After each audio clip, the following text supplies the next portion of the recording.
Hello, we're doing this video about our gardens. We weren't meaning to do a video about the gardens, but they just really have taken off this year for some. I feel a bit embarrassed if people say, "Oh, they're lovely gardens." Oh, we just put a few things here and a few things there. But they sometimes I look at it and say, "Did I do this?" But they've just taken off from starting here, the Kirengeshoma, and that darkness, that dark Actaea, the light Pumila, the light Brunette, the nice ferns behind, these lovely Hakonechloas, the Astilbes, and we go across geraniums, Persicarias, little bamboos, big leafed shrubs, viburnum. We have to do something with this. This is Fargesia nitida, but it's too weepy. It's taking up too much space. It might have to go. But it is nice. Lovely big poplar tree behind. And this gorgeous hydrangea. It's absolutely gorgeous. It was damaged by the frost, but it's come back lovely. And it is the gem of this border at the moment. And around we come.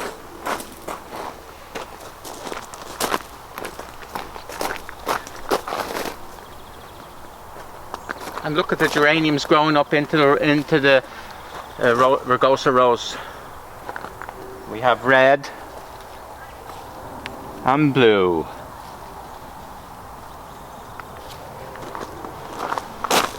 Little fairy rose.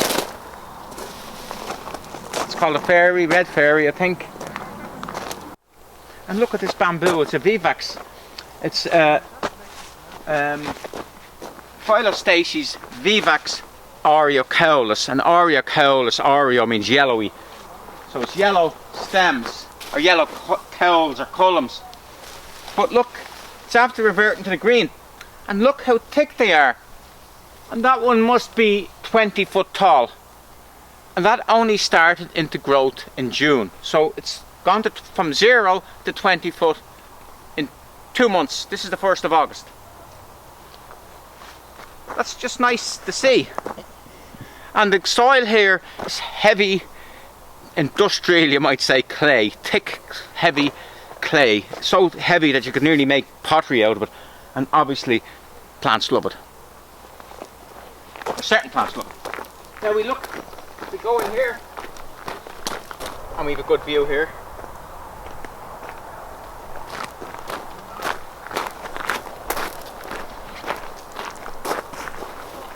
And I mentioned this hydrangea before, but I keep coming back to certain plants.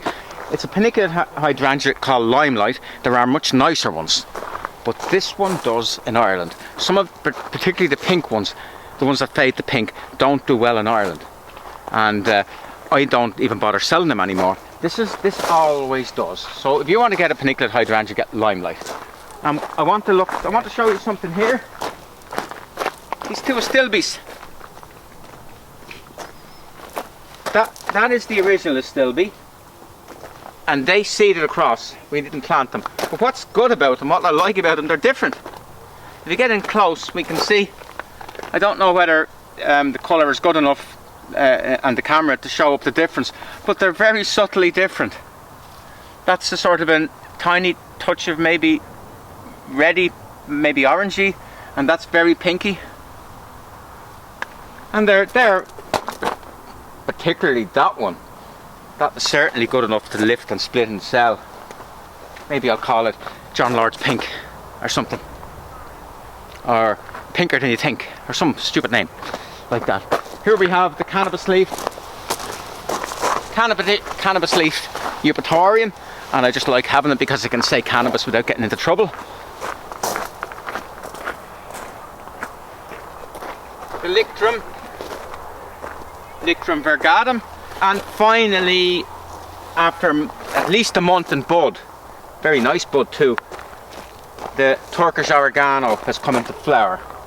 Now, we had a very wet, about an hour of constant rain, really heavy rain during the week, never stopped, really heavy, and it's after flattening a little bit. So it's slightly gappy, but that'll fill in about a week or two. Lythrum virgatum.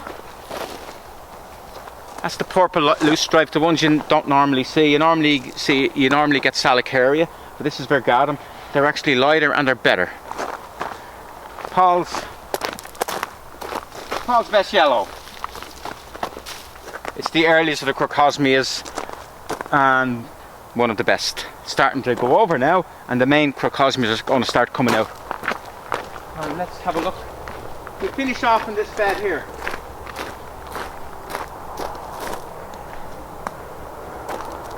This is a bed of all bits and pieces, and I decided to try and put ready stuff in and good strong colours in for a change. I'll probably take that out and I'll put a ready one in. Have a very good dwarfish Crocosmia that's red. I don't like Lucifer. The Lucifer Crocosmia is very popular, it tends to flop. This one is not flopping because it's small. And we have a Helenium, just about the flower, Moerheim Beauty,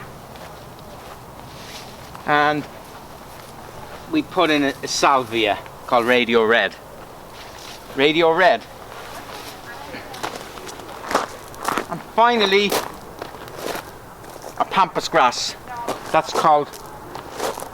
one is called Pumila, and we cut them to the ground. We moved two and we cut them to the ground a little bit on the late side. I was a bit worried about them, but they've come back very well. Now the thing about Pampas is a great, and I keep saying this, it has to be in an open situation. You cannot have Pampas grass where there is cover, because it will lean out, it will look untidy, it will just not work, it'll look awful.